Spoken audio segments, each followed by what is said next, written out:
예, 자 여야의 이견이 나오고 있는 그런 상황 속에서 마은혁 헌재재판관 후보자의 이른바 편향성 논란도 거세지고 있는데요. 여당 주진우 의원의 글입니다. 치아혁명 조직인 인민노련의 핵심 멤버였다. 1980년대 인천 지역 민주노동자 연맹에서 활동을 했고 한국노동당 창당에 참여했다. 그러니까 정파적인 인물이다라는 거죠. 국회의장과 민노당 12명에게 면죄부를 줘서 대법이 문제를 삼기도 했었다. 좌파 이념 판결에 영향을 준다라며 기피 대상이다라고 비판을 하고 있습니다. 정혁진 변호사님, 인민노련의 핵심 멤버였다. 이게 무슨 소리입니까? 그러니까 인민노련이라고 1987년이었어요. 제가 대학교 2학년 때였는데 그날이 언제였냐면 6월 26일에 인천 부평로에서 대중집회가 있었거든요. 그때 인민노련의 창립 보고대회가 있었어요. 그 창립선언문 제가 봤거든요. 노동자의 인간다운 생활을 하기 위해서는 전두환 군사 독재 정권 타도돼야 된다. 그다음에 더 중요한 건 뭐냐면 전두환 군사 독재 정권을 조종하고 비호하는 미국도 타도돼야 된다. 이런 이야기가 나와 있었어요. 그다음에 미국은 그 주한미군 주둔시키고 한국의 모든 작전권을 장악해서 이를 바탕으로 한국의 정치, 경제, 문화 모든 분야에서 커다란 영향력을 행사하면서 미국의 이익을 위해 한반도 분단을 영원히 고착시키고 있다. 이런 내용이 그때 인민노련 창립 선언문에 들어있었거든요. 그런데 그 인민노련에 누가 참석했었습니까? 그 인민노련을 만든 사람이 누굽니까?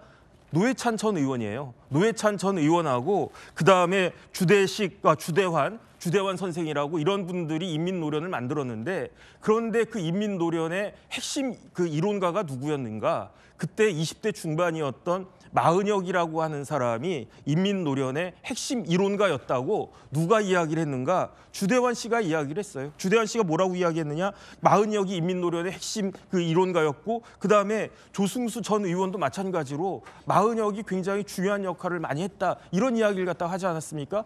그다음에 더 중요한 건 뭐냐면요. 제가 봤을 때 대한민국 법관 중에서 최고 위에 있는 사람들이 누구냐? 대법관하고 헌법재판관 아니겠습니까? 그런데 객관적인 커리어로 봤을 때 마은혁 부장판사가 과연 이런 대법관이나 헌법재판관 그 수준에 올라 있는가? 거기에 대해서요.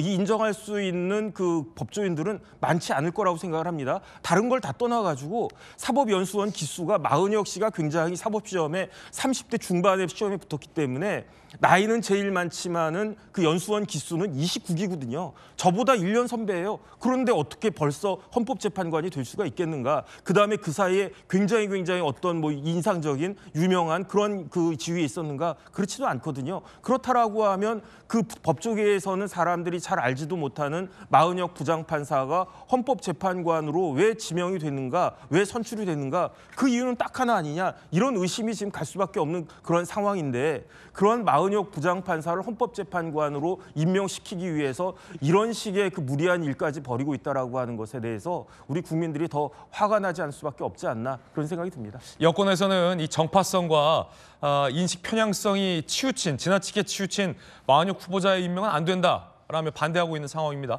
주진우 의원이 조금 전 저희 채널A와 인터뷰했습니다. 정치 시그널에 나와 한 발언 들어보시죠. 인민노련이 아시다시피 혁명 조직 같은 거예요. 그래서 당시에 물론 노동운동도 했겠습니다만 외세를 배격하자. 그리고 또 특히 미국에 대해서 굉장히 적대적인 입장이거든요. 기본적으로 그 당시에 많은 국민들이 지지했던 88 올림픽조차 분단 올림픽이고 미국이 분단 올림픽을 하는 것은 분단을 고착화해서 통일을 방해하기 위한 것이다. 이런 논리를 펼쳤던 단체거든요. 네. 거기에 상당히 오래 몸담으면서 한국 노동당 창당까지 관여를 했다면은 정치인의 길을 간 것이거든요. 그런데 이게 단심제인 헌법재판소에 가서 어떤 중립적인 역할을 할 수 있을 것이냐 하는 의문이 있는 것이고요. 그 편향성을 아직 완전히 걷어내지 않은 상태에서 부적절하지 않냐 이런 점을 말씀드린 것입니다. 노동단체이긴 합니다만 굉장히 좀 반미주의적인 성격까지 띠면서 굉장히 정파성이 짙은 활동을 한 인물이기 때문에 그 레인지 헌재 재판관으로서의 어떤 최소한의 어떤 균형감에선 한참 벗어난 인물이다라는 게 여권의 지적입니다. 박세무 최고는 어떻게 보십니까? 근데 일단 제가 말씀드리고 싶은 건 대통령의 탄핵 심판은 이 헌법과 법률에 기반해서 진행이 되는 거거든요. 근데 자꾸만 이렇게 재판관들의 성향을 문제 삼으면서 마치 재판관들의 성향이 뭐 좌측으로 치우쳐 있다라고 한다면 공정한 판결이 나오기 어렵다라고 하는 것은 네. 우리나라의 법치를 부정하는 것이고, 그리고 애초에 헌재 자체가 구성이 다양합니다. 그렇게 만들라고 대법원장이 추천하고 국회가 추천하고 대통령이 추천하고 이렇게 추천 몫을 나눠 놓은 거예요. 헌재에서 이 심판하고 결론을 내리는 사건들이 굉장히 다양한 시각이 필요하고 다양한 사람들의 이야기를 참고해야 하는 것이기 때문에 지금 실제로도 중도, 진보, 보수 다 있지 않습니까? 근데 왜 자꾸만 진보 성향의 재판관들에 대한 우려를 표명하는 것인지 묻지 않을 수가 없고, 이제는 또 갑자기 과거에 활동했던 인민노련 얘기를 하시는데, 지금 국민의힘의 그 과거 전략기획 부총장으로 계셨던 분인가요? 신조효 의원님도 거기서 활동하셨거든요. 지금 주진우 의원님 나름 친한 게 아니십니까? 친한 게 핵심 멤버로 그 인민노련 출신인 멤버가 활동을 하고 계세요. 그럼 왜 이 부분에 대해서는 말씀을 안 하십니까? 그러니까 지금 이런 식으로 자꾸만 내용으로 안 되니까 메신저를 공격해서 승부 보려고 하는 방식은 굉장히 저급한 방식이고요. 그리고 그렇게 한다고 대통령에게 유리한 판단이 나올 거다, 그런 기대도 저는 좀 접어두셔야 된다고 생각합니다.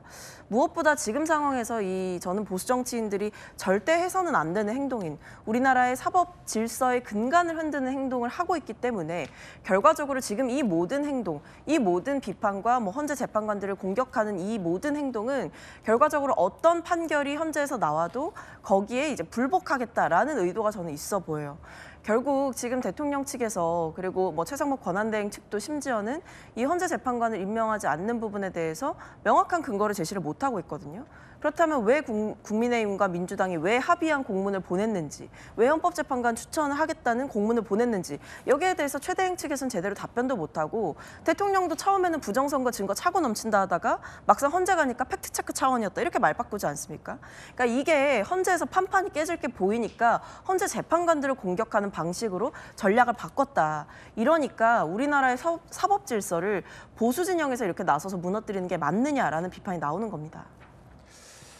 자, 이진숙 방통위원장의 탄핵 여부에 대한 판단을 보면 4대 4로 성향이 확 나뉩니다. 여기에 진보 성향의 마은혁 후보자까지 임명이 되면 5대 4의 구성이 되게 되는데, 이게 대통령 탄핵에 미칠 영향은 어떻게 될까가 추후의 관심사인 것 같습니다.